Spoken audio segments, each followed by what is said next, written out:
person. He has a book published, Identity in Shades, which I just bought. I read the foreword and I cannot put it down. He's a wonderful, amazing guy. I met him earlier and interviewed him a little bit to get some background. He is 24 years old. He is performing poetry tonight, some of which may be in Spanish, English, Choctaw, and maybe Japanese. He is originally from Oakland. His tribe is Choctaw Creek and Blackfeet Nation. He is average director at the San Joaquin Pride Center, as well as a paraprofessional with the Manteca School District. I'd like to introduce you to Shamir Griffin, who is also award winner at the Berkeley Powwow, second place as a grass dancer.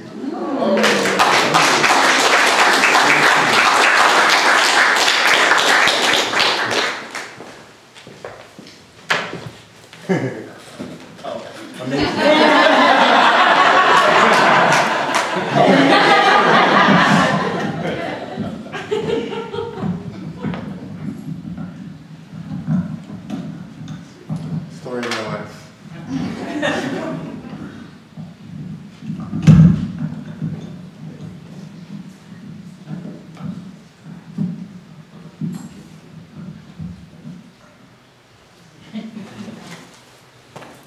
Alito Chimachikma. I said hello and how are you in the Choctaw language. My name is Shamir Kali Griffin, and as you mentioned, my book, I kind of published my book in the back called Identity in Shades. 15% of my proceeds go to cancer research. I'm also a cancer survivor. I'll be performing some poetry for you here today. It's spoken word. I hope you enjoy.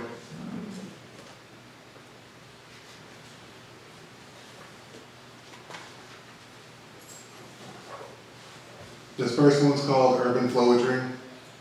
On page 6, by the way.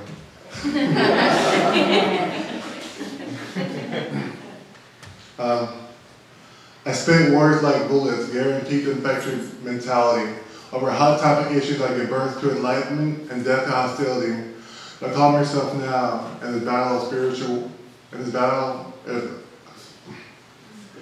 now humble yourself now in this battle or spiritual warfare, while others will sell their soul to stay on government welfare.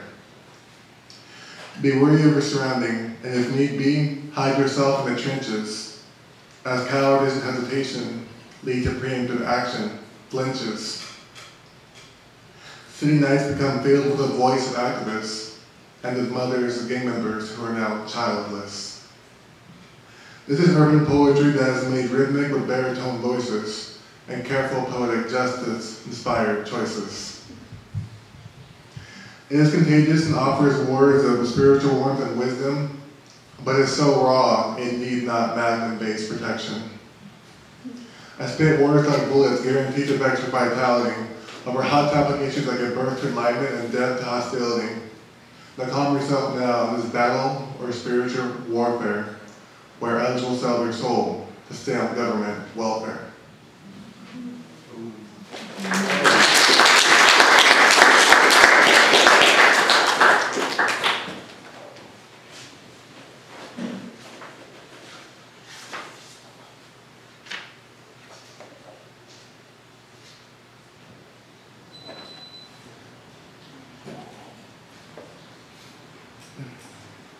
Page 62.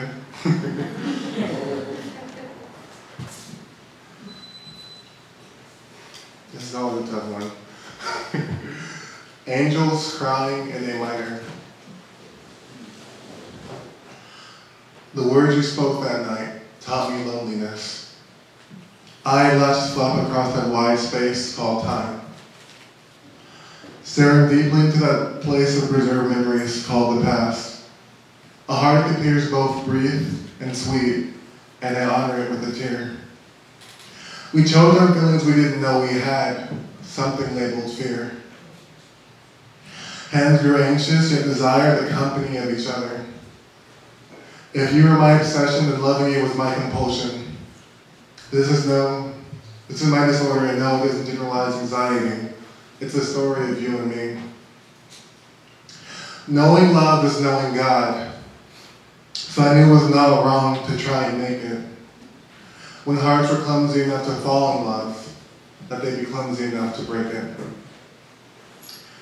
Hearts were pure, filled with tender emotion, and I knew we both felt alone.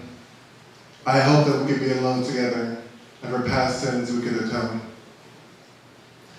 A cold glass that once held the contents of this inebriating liquid called love, that appeared pure and white, a divine symbol like that of Moses' dove, has showed me its cold glimmer, and I know it's not wrong to love. I can neither ask you to come back, nor can I ask you to move forward, but I know you will. My charcoal-like eyes were filled with joy over your missed phone calls, and they were my hidden thrill. I once loved without fear, and I let you see my scars and bruises, some self-inflicted, and others from past lovers' misuses. My love was that of charity, giving freely to those in need. Your love was that of corporation, only feeding off of greed. Your love was like a job, only employing those. Eyes flutter in a dim lit room, void of both your presence and ours. As moments turn to minutes, which spill empty into hours, these are the sounds of angels crying in A minor.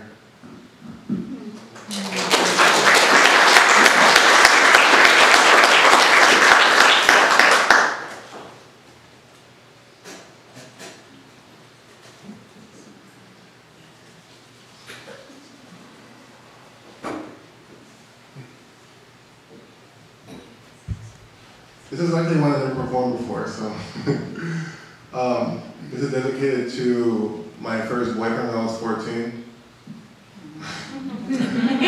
Yeah, there's a bit of a horror story behind this one involving the war, death, that, and some other stuff, but it's called You Promised.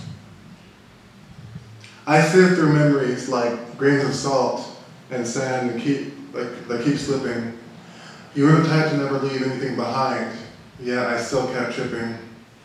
When love exists only in dreams, so I rush quickly to sleep, spending time together in these dreams to wake up and only weep. It's hard knowing I can rest eternally with you with a sleeping pill, one that promises to keep this dream the only thing that is real. You promised that when 1,000 could not make my pain vanish, that you would be the 1,001 that I could cherish. As I wear my glasses, it is your promise that I keep in mind, that whenever I wear them, to think of you and to be more kind. Even as I wear them, it is your face that I can't seem to find.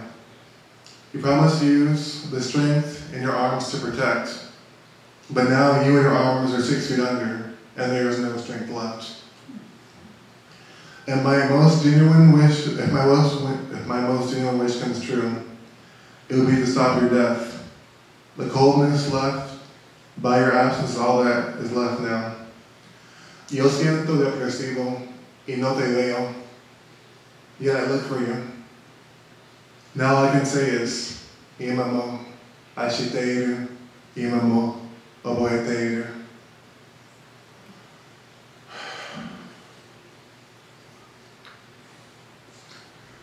Y no te veo, or yo siento depresivo y no te veo means I feel depressed and I can't see you in Spanish. Imamo ashiteru, imamo obeteru means that even now I love you, even now I remember you.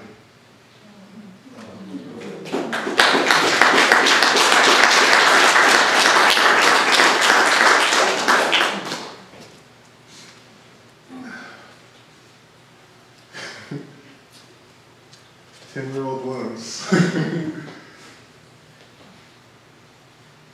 All right, let's warm things up a bit.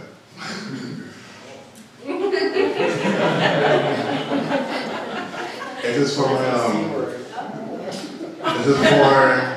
is on page 149, and this is for my girlfriend from 2.5 years ago, who shall go unnamed, but you know who you are. And it's called Remembrance. I bite down on your neck in order to leave a lasting impression, as I instruct you on how pain can be be a pleasurable lesson. I leave a trail of love bites as your body squeezes tight to warn others that I am the traveler that wanders you at night. Your toes begin to twitch from immeasurable acts of leisure, not like a computer glitch that mimics you only in error.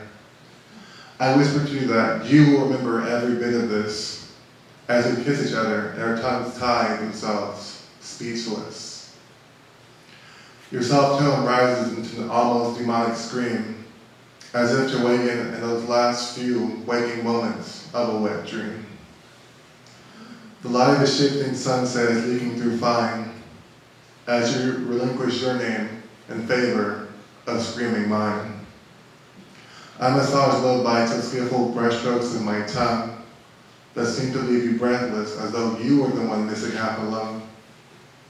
You will remember this as my scent clings to you like a fragrance, as your body is left soaking wet with this act of remembrance.